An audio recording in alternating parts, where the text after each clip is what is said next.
శంభు గూడ. శంభు అనే పేరు మనందరికీ ఒక నాయకుడు, మన తాత. శంభు అనే పేరు ఒకప్పుడు వేల సంవత్సరాల క్రితం శంభూకుడు అనే ఒక రాజు ఉన్నాడు, మన ఆదివాసీ రాజు. రామాయణంలో, మహాభారతంలో, చరిత్రలో, ఇతిహాసాల్లో, పురాణాల్లో కనిపిస్తాడు శంభూకుడు అనే రాజు. ఆయన ఈ భూమి మీద ఒక రాజు. ఆ శంభూకుడు అనే రాజు బిడ్డలమే ఆదివాసీలు. మనము ఇక్కడ మాట్లాడేటప్పుడు నన్ను మహారాజు అన్నారు, కానీ ఇక్కడ ఉన్నవారంతా కూడా ఒకప్పుడు వేల సంవత్సరాల క్రితం ఈ భూమి మీద మన ఆదివాసీలంతా మహారాజులమే. మనం ఈ రాజ్యానికి రాజులం ఒకప్పుడు. ఇప్పుడు ఆదివాసీలుగా ఊరు బయట సమాజం నుంచి, రాజ్యం నుంచి, సంఘం నుంచి, భూమి నుంచి అన్నింటికీ దూరం అయిపోయి ఒక ఆదివాసీలైపోయి, ఆదివాసీలంటే ఎవరో సమాజానికి, రాజ్యానికి దూరం అయిపోయిన వాళ్ళుగా బతుకుతున్నాం. కానీ ఒకప్పుడు ఈ భారతదేశాన్ని పరిపాలించిన మహారాజులైనటువంటి వాళ్ళ బిడ్డలమే మనమంతా. ఒకనాడు రాజులం మనం, ఈ రాజ్యాన్ని ఏలిన రాజులం. ఆనాడు రాజ్యాలలో యుద్ధాలలో ఓడిపోయి ఊరు బయట మనం ఇలా నెట్టివేయబడ్డాం. కానీ ఒకప్పుడు ఈ దేశంలో మనం రాజులం, మనమే రాజ్యాలను ఏలిన రాజులం. మనల్ని కుట్రతో, కుతంత్రాలతో ఓడించారు. మనల్ని బలి పశువులు చేసి బలి తీసుకొని మన రాజ్యాలని, రాజులని పోగొట్టి ఈరోజు ఊరు బయట దూరంగా అడవిలో బతుకుతున్నాం.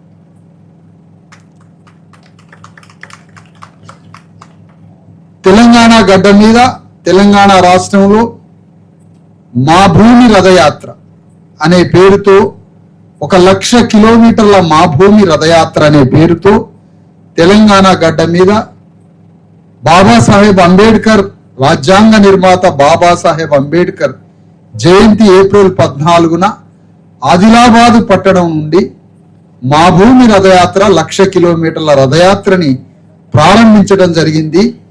ఈ రోజు మన యాత్ర 15 రోజులు పూర్తయి మన శంభుగూడ గ్రామానికి రథయాత్ర అడుగు పెట్టిందని తెలియజేస్తున్నాను. ఎందుకు ఏప్రిల్ 14వ తారీఖునే బాబాసాహెబ్ అంబేద్కర్ జయంతి రోజున ఎందుకు ఈ యాత్ర ప్రారంభించామంటే, ఒకప్పుడు మనం రాజులం, ఈ దేశాన్ని పరిపాలించాం, మన రాజ్యాలు పోయినాయి, మన రాజరికం రాజ్యాలు పోయి ఈరోజు ఊరు బయట బతుకుతున్నాం.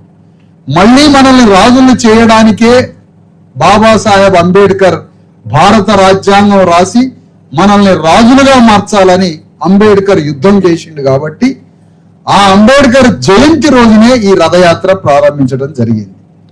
ఆదిలాబాద్ జిల్లాలో పూర్తిగా ప్రభుత్వం నుండి, ఆదిలాబాద్ జిల్లా భారత ప్రభుత్వంలో ఉందా, ఆదిలాబాద్ జిల్లాలో ఉన్న బీసీ, ఎస్సీ, ఎస్టీలు, అణగారిన వర్గాలు, అసలు ఈ తెలంగాణ గడ్డ మీద తెలంగాణ ప్రభుత్వ దృష్టిలో మనం ఉన్నామా, భారత ప్రభుత్వ దృష్టిలో ఉన్నామా? ఉంటే మనం ఎందుకు మన జీవితాలు ఇట్లా అయిపోతున్నాయి? కాబట్టి అసలు మొదట ఆదిలాబాద్ జిల్లా నుంచే ఈ మా భూమి రథయాత్రని ప్రారంభించాలని ఈ జిల్లా నుంచే ఎంచుకొని ఈ యాత్రని ప్రారంభించాం. ఈ యాత్రని ప్రారంభించడంలో అసలు ఎందుకు ఈ బీసీ, ఎస్సీ, ఎస్టీ యాత్ర? దేనికి తెలంగాణ గడ్డ మీద 1,00,000 కిలోమీటర్ల బీసీ, ఎస్సీ, ఎస్టీ జేఏసీగా ఏర్పాటు చేసుకొని మనం ఎందుకు ఈ రథయాత్ర చేస్తున్నాం అంటే, ఈ తెలంగాణ గడ్డ మీద 3.5 కోట్ల మంది ఎస్సీ, ఎస్టీ, బీసీలు ఉన్నారు. మనకి రాజ్యం లేదు, మనకి భూమి లేదు, మనకి సంపద లేదు, మనకి రాజ్యాంగ హక్కులు లేవు, మనకి వైద్యం లేదు, విద్య లేదు, స్కూలు లేదు, చేతి నిండా పని చేసుకోవడానికి పని లేదు.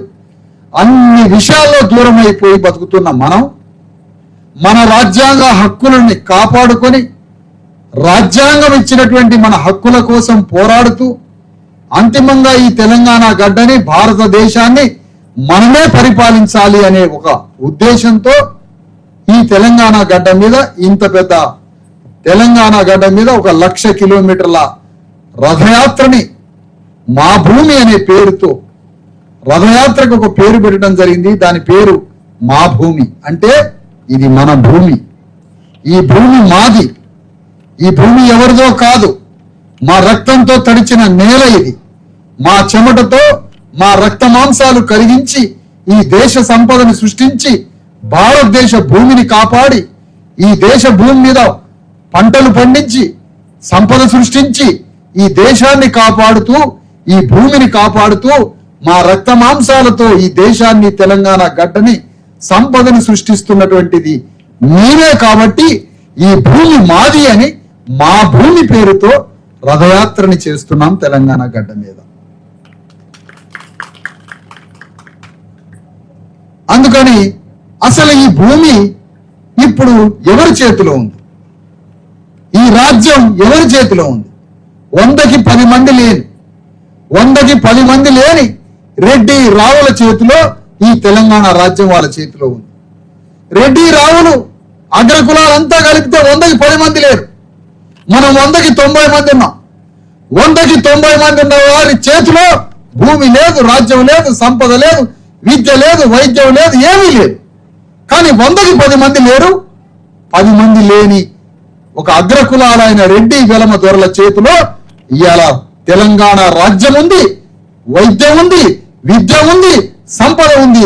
సర్వ సంపదలు 10 మంది లేని అగ్రకులాల చేతిలో ఉన్నది.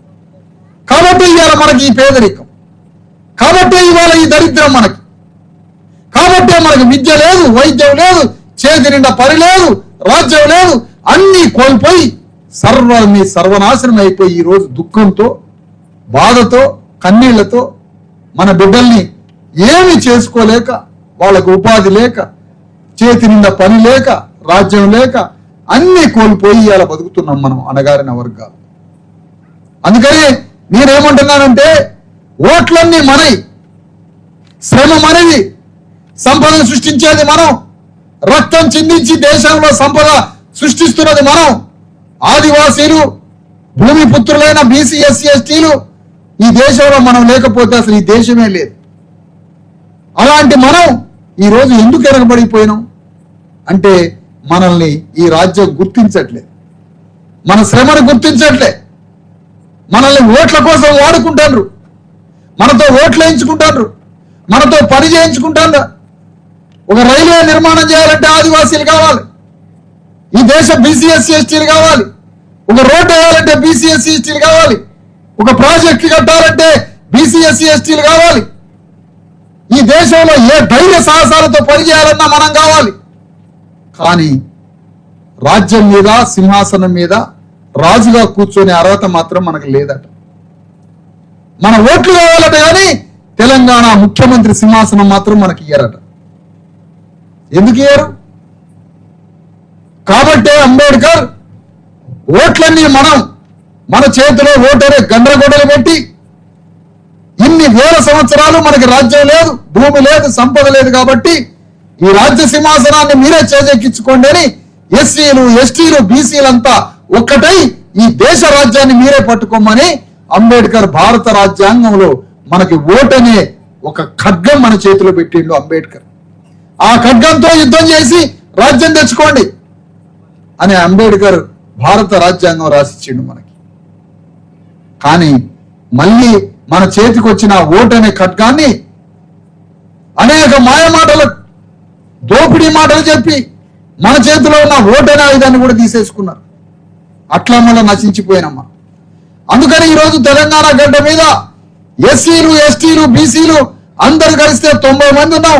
మనమంతా ఒక్కటై పోరాడితే తెలంగాణ రాజ్యం మన చేతికి వస్తుంది. రాజ్యం మన చేతికి వస్తే 20 లక్షల ఎకరాల భూమిని ఒక్క సంతకంతో మనమందరం పంచుకోవచ్చు. 20 లక్షల ఎకరాల భూమిని ఈ రాజ్యం మనదైతే.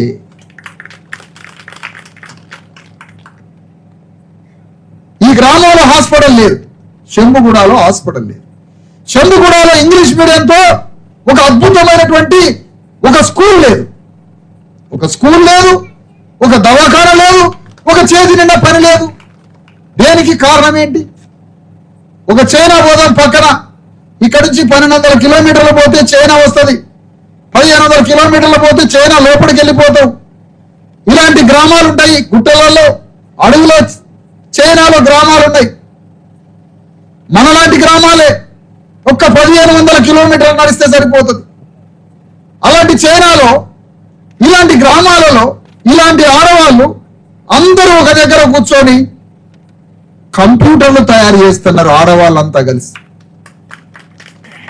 ఆడవాళ్ళు మగవాళ్ళు అందరూ కలిసి ఇట్లాంటి ఆదివాసీలుగా ఉన్న అడవులలో గుట్టలలో ఉన్న వాళ్ళే కంప్యూటర్లు, టీవీలు, ఫ్రిడ్జ్లు, ఫోన్లు అన్ని తయారు చేసి ఒక మహిళ ఒక్క రోజుకి 3000 రూపాయలు సంపాదిస్తుంది. ఒక్క రోజులో 3000 రూపాయలు, నెలకు 1,00,000 రూపాయలు సంపాదిస్తుంది అక్కడ ఒక మనిషి. మరి మన బతుకులేంటి? నెల మొత్తం కలిస్తే 3000 రూపాయలు రావట్లే మనకి. కారణం ఏంటి అంటే ఇక్కడ మన చేతికి కంప్యూటర్లో పని ఇవ్వరు, మన చేతికి టీవీలు తయారు చేసి ఫోన్లు తయారు చేసే పని ఇయ్యరు.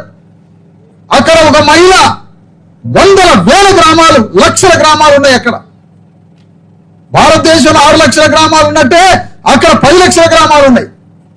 ప్రతి గ్రామంలో ప్రతి మహిళ, ప్రతి పురుషుడు సంపద తయారు చేస్తున్నాడు, చేతి నిండా పని. మనకి ఏ పని లేదు, మంచి పని లేదు, గౌరవప్రదమైన పని లేదు. మనందరికీ ఒక మంచి హాస్పిటల్ లేదు. ఒక గర్భిణీ స్త్రీ ధైర్యంగా నా బిడ్డకి మంచిగా జన్మనిస్తా, ఆరోగ్యమైన బిడ్డని గంట అన్న భరోసా లేదు. భయంతో బతకాలి. ఆరోగ్యం వస్తే, అనారోగ్యం వస్తే, జ్వరం వస్తే చచ్చిపోయే పరిస్థితి ఈ రోజు ఇక్కడ. కానీ ఒక హాస్పిటల్ ఎందుకు ఈ దేశం గట్టియలే? మనకి ఒక హాస్పిటల్ ఈ దేశం ఎందుకు గట్టియట్లే? ఈ దేశానికి మనం రక్తాన్ని, సంపదని, సర్వాన్ని సృష్టించి ఇచ్చినాం కదా. ఈ దేశం మనకి హాస్పిటల్ ఇయ్యదా? ఈ దేశం మనకి స్కూల్ కట్టియదా? ఈ దేశం మనకి భూమి ఇవ్వదా? ఈ దేశం మనకి చేతి నిండా పని ఇయ్యదా? కారణం ఏంటి? మా డబ్బులే కదా, మా సంపదే కదా ఈ దేశానికి ఇచ్చింది. మరి ఈ దేశం ఎందుకు ఇవ్వట్లే? దేశం అంటే తెలంగాణ కూడా దేశమే, అంతర్భాగమే ఈ దేశంలో. అంటే మీ కంటికి మేము కనిపించాం, మీకు లెక్క లేదు, మీకు లెక్కపత్రం లేదు మేము. అందుకనే ఎస్సీ ఎస్టీ బీసీలో మేమే ఒకటై ఈ రెడ్డి రావులతో తెంపుకుంటాం మీతో సంబంధం. ఇక మాకు రెడ్డి రావులు మిమ్మల్ని నమ్మం మేము, మీకు మాకు ఏ సంబంధం లేదు. రెడ్డి రావుల రాజ్యాన్ని, పార్టీలని నమ్ముకొని మా బతుకులు ఆగమైపోయినాయి. కాబట్టి మేమంతా ఒక్కటై మా రాజ్యాన్ని మేము నిర్మించుకుంటాం. తెలంగాణలో మా పరిపాలన మేమే చేసుకుంటాం. 10 మంది లేని మీరు మా మీద ఆధిపత్యం, మీ పెత్తనం ఏంటి? కాబట్టి ఈ రాజ్యాన్ని మేమే నిర్మించుకుంటాం. ఈరోజు నక్సలైట్లు, దేశమంతా నక్సలైట్లు, మావోయిస్టుల పేరు మీద వాళ్ళ మీద పోలీసుల మీద మావోయిస్టులు కాల్పులు జరుపుకుంటారు. చాలా మంది మావోయిస్టుల పక్కన మాట్లాడుతున్నారు, కొంతమంది పోలీసుల పక్షాన మాట్లాడుతున్నారు. కానీ మనమేం మాట్లాడుతున్నామో తెలుసా? ఇటు మావోయిస్టుల పక్షాన ఆదివాసులనే మీరు లోపలి తీసుకొని పోయి మా భుజాలకి తుపాకులేసి మమ్మల్ని సైన్యంగా పెట్టుకుంటారు మావోయిస్టు పార్టీలు. ఇటు పోలీసులు కూడా ఆదివాసీ బిడ్డల్నే పోలీసులలో పెట్టుకుంటారు. అంటే పోలీసులలో చేరేది మా ఆదివాసీలే, అటు మావోయిస్టులలో చేరేది ఆదివాసీలే. ఇద్దరి మధ్య యుద్ధం జరిగితే మావోయిస్టు పార్టీలో ఉన్న పెద్ద పెద్ద అగ్రకులాల నాయకులకి ఏం కాదట, వాళ్ళు ఎక్కడో కూర్చుంటారట. పోలీసు అధికారులైన ప్రభుత్వ పాలకులు, అగ్రవర్ణాలు, వాళ్ళకి ఏం కాదట. కానీ ఇద్దరికి సైన్యంగా ఉన్నది మా అన్నదమ్ములైన ఆదివాసీలే. వాళ్ళు కాల్చుకొని చచ్చిపోతారు ఇద్దరు ఆదివాసీలు. మావోయిస్టుల తరఫున సరిపోయేది ఆదివాసీ బిడ్డలే, పోలీసుల తరఫున సరిపోయేది ఆదివాసుల బిడ్డలే. ఈ ఇద్దరు శవాల్ని బయట చేస్తే ఒక ఇంట్లోనే ఇద్దరు అన్నదమ్ములు, ఒక తమ్ముడు మావోయిస్టు పార్టీకి సైనికుడు, ఒక అన్న పోలీసులకి సైనికుడు. అటు చచ్చిపోయేది ఆదివాసీలే, ఇటు చచ్చిపోయేది ఆదివాసీలే. కానీ ఇటుపక్కన నాయకులు అగ్రవర్ణాలే, అటుపక్కన నాయకులు అగ్రవర్ణాలే. అగ్రవర్ణ నాయకులకి ఏం కాదట, సచ్చేది మాత్రం మనం. ఏమిటిది? ఇదేనా ఈ దేశంలో అన్ని పార్టీలలో సైన్యం మనం, ప్రతి పార్టీకి సైన్యం మనం. కొట్లాటలలో ఆ పార్టీలో కొట్టుకోవడానికి మనకే కర్రలు ఇస్తున్నారు, ఈ పార్టీలో కొట్టుకోవడానికి కర్రలు ఇస్తున్నారు. కానీ రెండు పార్టీల నాయకులు అగ్రవర్ణాలే. కానీ తలకాయలు బదులు చచ్చిపోయేది ఆదివాసీలు, ఎస్సీలు, ఎస్టీలు, బీసీలు. మనం గొడ్డలు మన చేతికి ఇస్తారు, కర్రలు మన చేతికి ఇస్తారు. రెండు పార్టీలలో కొట్టుకొని మనం చావాలి. కానీ రాజ్యం మాత్రం వాళ్ళ చేతిలో ఉంటుంది. అది మావోయిస్టు పార్టీ అయినా, మామూలు పార్టీ అయినా, పోలీసులైనా అందరికీ మనం సైన్యంగా బలిపశువులం అవుతున్నాం, సైన్యంగా చేరి. కానీ మనకు కావాల్సింది ఈ దేశ నాయకత్వం. తెలంగాణకి నాయకత్వం కావాలి, రాజ్యాన్ని పరిపాలించాలి. ఇప్పుడు అంబేద్కర్ ముందు ఈ దేశంలో బ్రిటిష్ వాడు పరిపాలించిండు. ఆ బ్రిటిష్ వాడు మనల్ని హింస పెట్టిండు, నిజామోడు హింస పెట్టిండు. ఆ తర్వాత స్వాతంత్రం వచ్చిన తర్వాత ఈ దేశంలో అన్ని పార్టీలు మనల్ని వాడుకున్నాయి. ఎన్టీ రామారావు వాడుకున్నాడు, కమ్యూనిస్టు పార్టీలు వాడుకున్నాయి, తెలుగుదేశం పార్టీ వాడుకున్నది, సిపిఎం, సిపిఐ, కమ్యూనిస్టు, ఎంఎల్ పార్టీలు, సమస్త పార్టీలు ఎస్సీలని, ఎస్టీలని, బీసీలని వాడుకున్నాయి. ఆ తర్వాత వచ్చిన కాంగ్రెస్ పార్టీ వాడుకున్నది మనల్ని. ఆ తర్వాత టిఆర్ఎస్ పార్టీ వాడుకున్నది మనల్ని. ఆ తర్వాత అన్ని పార్టీలు మనల్ని వాడుకొని వదిలేసినాయి. కానీ ఎవరూ మనకి రాజ్యం ఇవ్వలే. వీళ్ళు రాజ్యం ఇయ్యారు, భూమి ఇయ్యారు, సంపద ఇయ్యారు, విద్య ఇయ్యారు, వైద్యం ఇయ్యారు, మనల్కి ఏమి ఇయ్యారు. కాబట్టి బీసీ, ఎస్సీ, ఎస్టీలు తెలంగాణ గడ్డ మీద పార్టీలని పక్కన పెట్టి ఏ గ్రామానికి ఆ గ్రామం బీసీ, ఎస్సీ, ఎస్టీలంతా ఒక్కటై ఒక బీసీ, ఎస్సీ, ఎస్టీ జేఏసీ అని ఒకటి ఏర్పాటు చేసుకొని మన సమస్యల్ని మనమే పరిష్కరించుకుందాం, మనమే ఈ ప్రభుత్వం మీద కొట్లాడదాం.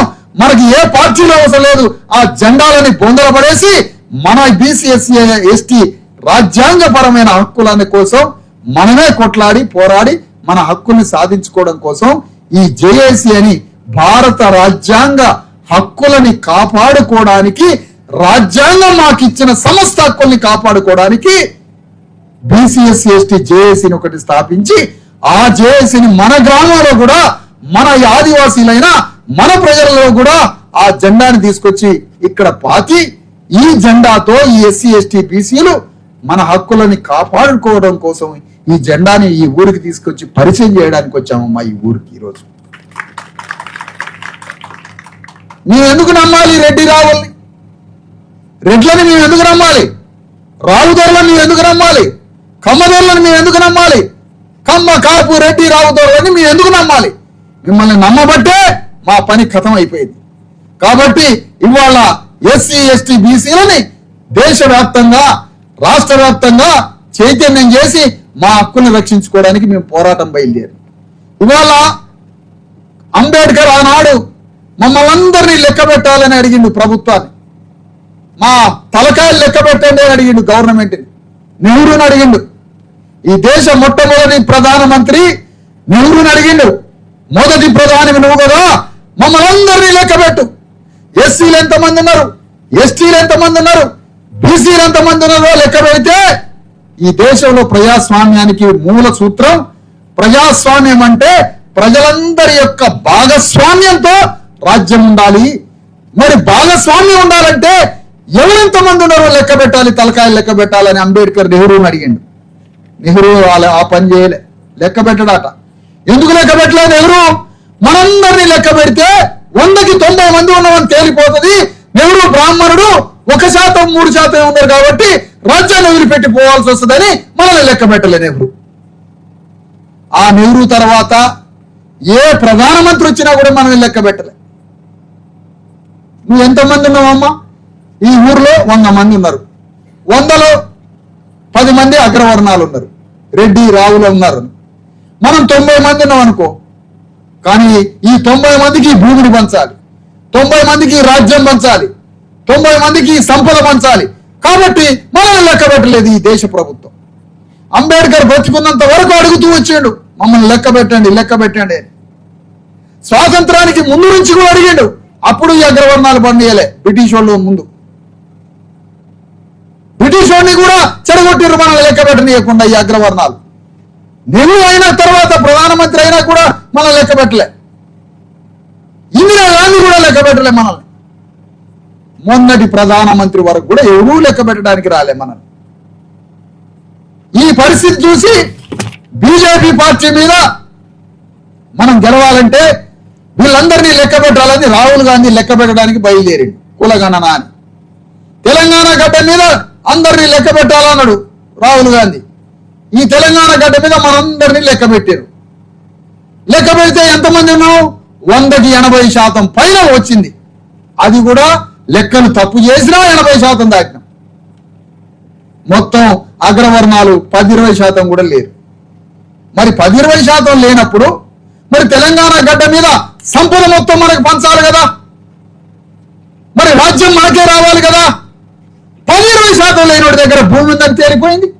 10-20% లేనోడి దగ్గర రాజ్యం ఉన్నది. ఎమ్మెల్యేలు వాళ్ళే, ఎంపీలు వాళ్ళే, రాజ్యం వాళ్ళదే, అన్ని వాళ్ళే అయిపోయినాయి. మన చేతిలో ఏమీ లేదు. ఇప్పుడు రాహుల్ గాంధీ లెక్క పెట్టమని ఇతని వైపు జనమంతా ఇటువైపు పోతారేమో అని భయపడి బీజేపీ పార్టీ మేము కూడా లెక్క పెడతాం అన్ని కులాలని అది బయలుదేరింది. మనం ఏమంటున్నామంటే ఉత్తగా లెక్క పెడితే సరిపోదు. మమ్మల్ని లెక్క పెడితే ఏమొస్తుంది? మమ్మల్ని వీళ్ళు తెలంగాణ గడ్డ మీద 3.5 కోట్ల మంది బీసీ ఎస్సీ ఎస్టీలో ఉన్నారని తేలిపోయింది లెక్క. మరి లెక్క తేలింది. మరి లెక్క తేలినప్పుడు మాకు భూమిని పంచడాట, ఈ రాజ్యమే మాకు ఇయ్యడాట, ఈ సంపద, ఈ ఫ్యాక్టరీలు, పరిశ్రమలు, సంపద, రాజ్యం అన్ని మాకి అంటే ఇవ్వడాట. కేవలం లెక్క పెడతాడట మనల్ని, అంతే. లెక్క పెడితే మాకేమొస్తుంది? రేపు బీజేపీ పార్టీ కూడా ఓన్లీ లెక్క పెడుతుంది. లెక్క పెట్టడం కాదు మాకు కావాల్సింది. ఈ దేశంలో 100 కోట్ల మంది పైన 120 కోట్ల మంది బీసీ ఎస్సీ ఎస్టీలు ఉన్నారు ఈ దేశంలో. మమ్మల్ని అందరినీ లెక్క పెట్టి ఈ దేశ సంపద, ఈ దేశ రాజ్యం, ఈ దేశంలో ఫ్యాక్టరీలు, కంపెనీలు, సంపద, రాజ్యం, స్కూల్స్, హాస్పిటల్స్ సర్వం మా 120 కోట్ల మంది బీసీ ఎస్సీ ఎస్టీలకు ఒప్పచెప్తే నువ్వు లెక్క పెట్టిన దానికి అర్థమైంది, సమస్య పరిష్కారం అయింది. కానీ నువ్వు ఆ పని చేస్తావా? లెక్క పెడితే తృప్తి పడతావా? లెక్క పెడితే మేము ఉత్తరం ఎంతమంది ఉన్నామో లెక్క పెడితే మీకు కుదరదు. లెక్క పెట్టాలి, ఈ దేశంలో ఉన్న సంపదని తలా ఇంత పంచాలి. ఆ రెండింటి కోసం పోరాడడానికి బీసీఎస్సీ ఎస్టీ చేసి వచ్చింది. ఉత్తర లెక్క పెడితే ఏమొస్తుంది? ఏమి రాదు. అట్లా తెలంగాణ గడ్డ మీద ఈ ముఖ్యమంత్రిని కూడా అడుగుతున్నాం. బీసీఎస్సీ ఎస్టీని లెక్క పెట్టినావు.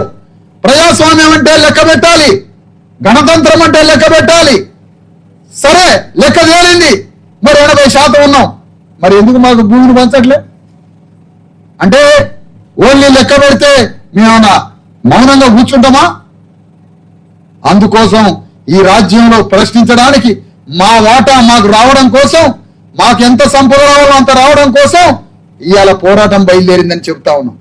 ఇవాళ అంటున్నావు కదా, ఇవాళ పేపర్లో చూస్తే ముఖ్యమంత్రి ఈ లెక్క పెట్టమనేటువంటి ఆలోచన, ఇది మా ఆలోచనే, మా రాహుల్ గాంధీ ద్వారానే బీజేపీ లెక్క పెట్టాలనే, అందరినీ కులగణన చేయాలనే లెక్క మీరే చెప్పినాం, దానికి ఆదర్శం మా రాహుల్ గాంధీ అని చెప్తున్నాడు ఇవాళ రేవంత్ రెడ్డి. రేవంత్ రెడ్డి చెప్పి లేకపోతే ఇంకొకటి చెప్పే కాదు కులగణన ఆలోచన. మీ ఇద్దరికి కులగణన చేయమని చెప్పింది రేవంత్ రెడ్డి, రాహుల్ గాంధీ బీజేపీ చెప్పలే, బీజేపీ రేవంత్ రెడ్డికి చెప్పలే. మనందరినీ లెక్క పెట్టాలి అని కులగణన చేయమన్నది అంబేద్కర్ చెప్పిండు దేశానికి మొదట. ఆ అంబేద్కర్ చెప్పబట్టే ఈ దేశంలో ఇవాళ లెక్క పెట్టాలని మీరు బయలుదేరిండు. అందుకనే మన విముక్తి, మన బిడ్డల్ని ప్రేమించాలి. మన బిడ్డల్ని ప్రేమించాలంటే ఉత్తగా నువ్వు కూలీనాలి చేసి వచ్చి బిడ్డలకు అన్నం పెడితే ఒకరోజు పస్తుంటే అది కాదు. బిడ్డలకి ఏమిస్తావు నువ్వు? ఆదివాసీలైన మనం మన బిడ్డలకి ఏమి ఇవ్వాలి? మనం రాజ్యాన్ని ఇవ్వాలి. మన బిడ్డలకి రాజ్యాన్ని ఇవ్వడమే మన బిడ్డలకి ఇచ్చే వారసత్వ ఆస్తి. మన బిడ్డల కోసం మనం పోరాడితేనే మన బిడ్డలకి ఇచ్చే వారసత్వ ఆస్తి. అందుకనే బయట అమెరికాలో, యూరోప్లో, చైనాలో, జపాన్లో స్కూల్కి పిల్లలకి స్కూల్స్ ఎట్లున్నాయో, హాస్పిటల్స్ ఎట్లున్నాయో, వాళ్ళకి రోజువారీ వాళ్ళ యొక్క సంపద సృష్టించడానికి వాళ్ళు చేస్తున్న ఉపాధి మార్గాలు, పనులు ఎట్లున్నాయో అవి తెచ్చుకోవాలి మనం.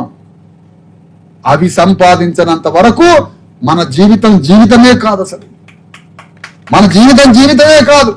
ఇక్కడున్న ఆదివాసీలు, ఈ మహిళలంతా ఒక పెద్ద హాల్ కట్టించి, గవర్నమెంట్ ఒక ఏసీ హాల్, కమ్యూనిటీ హాల్ కట్టించి ఆ ఏసీ హాల్లో ఈ ఆడవాళ్ళ చేతి నుంచి కంప్యూటర్లు తయారైన రోజు మాత్రమే మనకి విముక్తి. మనందరి చేతికి రాజ్యం వచ్చిన రోజే మనకి విముక్తి. మనకు అద్భుతమైన అమెరికా లాంటి స్కూలు ఈ ఊర్లో కట్టుకున్నప్పుడే మనకి విముక్తి. మనందరికీ ఒక అమెరికాలో ఉన్న హాస్పిటల్ లాంటిది ఇక్కడ కట్టుకున్నప్పుడే మనకి విముక్తి. మరి అమెరికా లాంటి హాస్పిటల్ ఉందా? అమెరికా లాంటి స్కూల్ ఉందా? చైనాలో కంప్యూటర్లు తయారు చేసే పని మన చేతికి ఉన్నదా? మనందరికీ భూమి ఉందా? మరి ఏమీ లేదు. మౌనంగా ఉంటే కుదరదు. అందుకని మనం పోరాటం చేయాలా. దానికోసమే ఎస్సీలు, ఎస్టీలు, బీసీలు ఒక్కటై ఈ రాజ్యం మీద పోరాడి మనకి రావాల్సిన వాటా, మనకి రావాల్సిన లెక్క, మనకి రావాల్సిన భాగస్వామ్యం అన్నీ తీసుకొచ్చినప్పుడే మన పోరాటం.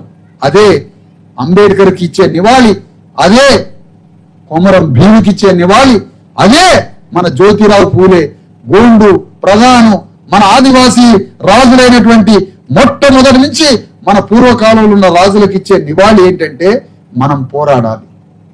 దానికోసం ఈ గ్రామంలో ఉన్న మీరంతా ఈ పోరాటంలో భాగస్వాములు కావాలని మిమ్మల్ని కోరుతూ నా కార్యక్రమాన్ని, నా మాటల్ని ముగిస్తూ మీ అందరి దగ్గర సెలవు తీసుకుంటాను.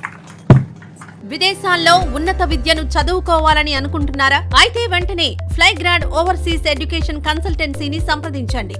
మీ విదేశీ కలలను సాకారం చేసుకోండి. ఫ్లైగ్రాడ్